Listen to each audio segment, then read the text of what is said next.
Hey everybody, I'm Vincent. And I'm Jonathan. And we're the Anthony and Todd Show, and today we're covering the latest Sleaford Mods album, Eton Alive. Sleaford Mods, more like plea for God to end my suffering because this album is fucking terrible.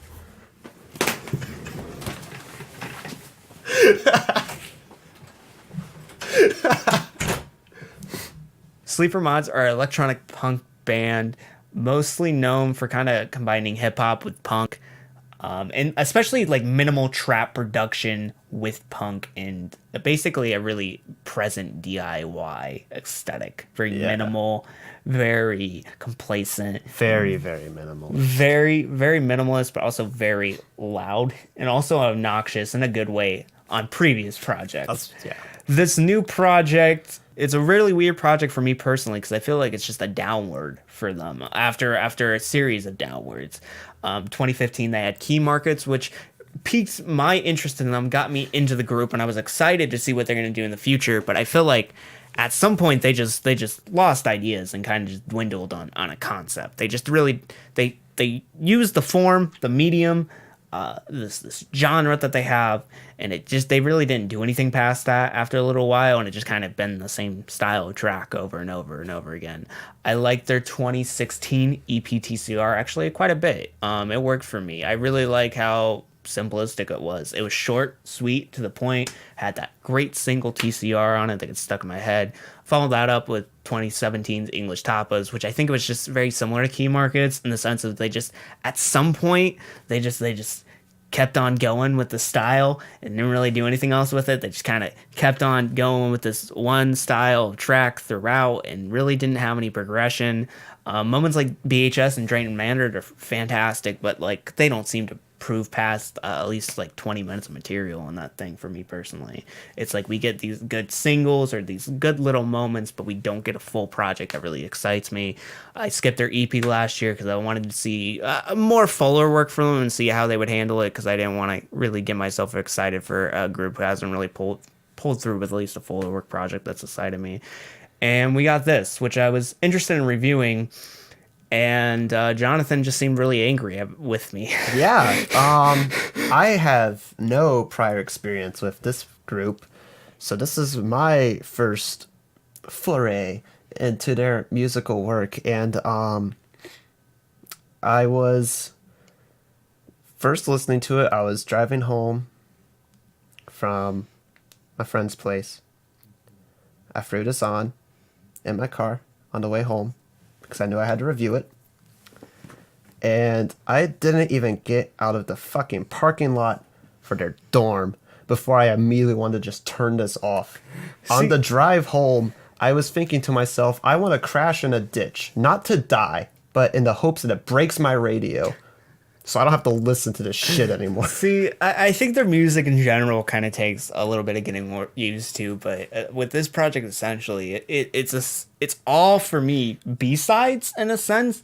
And what I mean by B-sides, it's moments I thought were essentially filler on their previous projects, or the moments I thought were more meh on previous projects. There's nothing in this that really works for me as a track that could be a single, or a track that could be a moment I would want to come back to throughout this entire thing. I think it starts off okay with Into the Payzone. I really can't complain, but they're continuing with the same style that they've done on previous works. Yeah, except for this entire project following that, we are getting some of their most minimal production to date. It's very derivative. Like, there's nothing production wise that hasn't been done before, before. And also at the same time, it's like I'm listening to like trap demos. Yeah. Like these are everything sounds like a demo. Nothing sounds like a really fully thought out like track. Like they hit like this one production loop and they'll sometimes just keep it throughout like the verse and the chorus and like just keep it just the one thing. Like they got a production and then there's like, meh, I guess we should throw vocals over it. Which isn't a new thing for them, but I think in other projects it works well because it seems like there's more effort being put into production, and on this it just seems like we're just getting essentially just flat B-sides. Yeah. Everything just seems flat, whether it's the production or Jason's performance, which on this comes off as like very annoying. Like he's always very yelped up. He's like a little pit bull. He's like he's essentially just a riled up old British man. Yeah. And like other projects, I find that very endearing. I like his themes of kind of like youth and adult, if that makes sense. It's not really youth revolt because he's an old man. Yeah, he's an older man. So it's more of like keeping someone who grew up in that kind of like punk lifestyle, maturing up into adult and having to see the world around him change. And that's a lot of the themes of these previous projects have been about. And this is kind of the same thing, but it's just more yelpier and more annoying. And he really doesn't really have any, at least, difference in performance through this entire thing. I think his hooks throughout this project come off as very, very weak. His vocals are way more untuned. It seems like he's not trying to come up with decent hooks. He's more just trying to just go full blown to the wall, just stupidity. Listening to this thing, like you said, like Into the Payzone, like is a decent like introduction. Like when that track first started, I was like, oh, okay, I can see how this could be like an interesting thing as they build on it. But that's the track when I realized, oh God, they're not going to build on it. It's just going to be like this for like 12 tracks. And that was when I wanted to turn it off, but I kept going. Kabab Spider, like, has some cool moments where, like, vocally what he's doing, like, works a little bit, but then it has, like,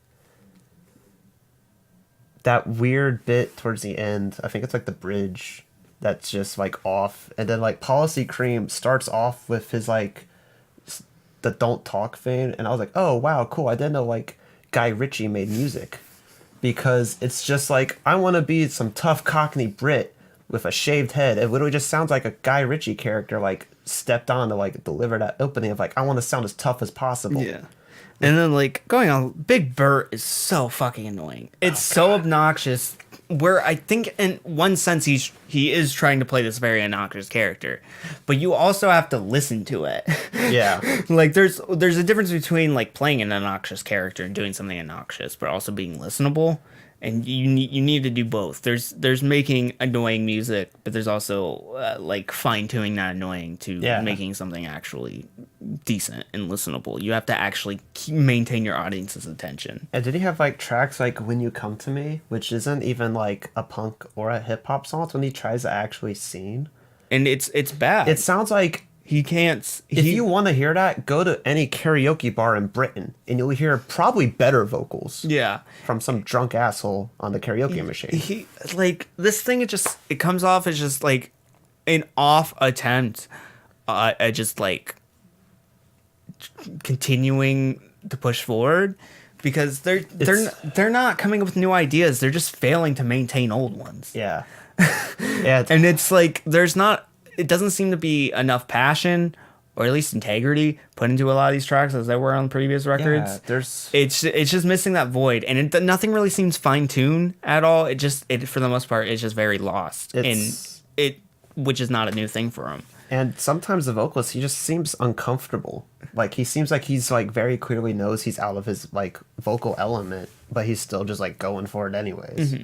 Which, like, on the one hand, like, okay, a little bit of respect. But on the other hand, you know your limitations. You've had previous records where you are more comfortable. Yeah, so I don't what has happened. You clearly know what you can do. Stop going outside of that. It's not like they're trying to push into new and unframed territory again. That's my biggest problem with this. They're messing up on even making material that is incomparable to the last. Yeah, it's just... And it's not... Their last stuff, I feel like, in the current format they made, it wouldn't be hard to like replicate like a hit like BHS or Drain Man, or because those tracks, if they're working in the same writing style, would have came out eventually. And the fact that they're batting zero, essentially, surprises me a lot. Yeah, I will say, like, not to just completely take a shit on this album, Into the Payzone does kind of work as an intro. It's nothing like what you said. Like, I would go back and I'd start listening to some of their old material. It's nothing new for them. I think OBCT, with its like kind of like 80s vibe, like works a little bit better than some of the other tracks. It's still not good, but like it works a little better. And then I don't know. I have like a weird soft spot for Flipside, but I don't know why. I can't justify it. I just kind of do. Yeah, like I just found this thing to just be very disappointing from an act that I just want a little bit more of, because I feel like they are essentially they are kind of revolutionary in the style of what they're doing. Yeah. And they are critically acclaimed for doing the style. And I just feel like the fact that, to me, they never really truly have had the pieces together, and now they're continuing to scramble them up more by like failing to be innovative, which is just kind of disappointing. Yeah, this is not good. I didn't like this. I don't think I really have anything else to say about that. If this was like your first introduction to this band, like it was for me, Yeah. and you didn't like have to listen to it, and you didn't have like the motivation because you have to like review it to like go back and look at their previous work, then this album would immediately turn you away from the band as a whole. Yeah.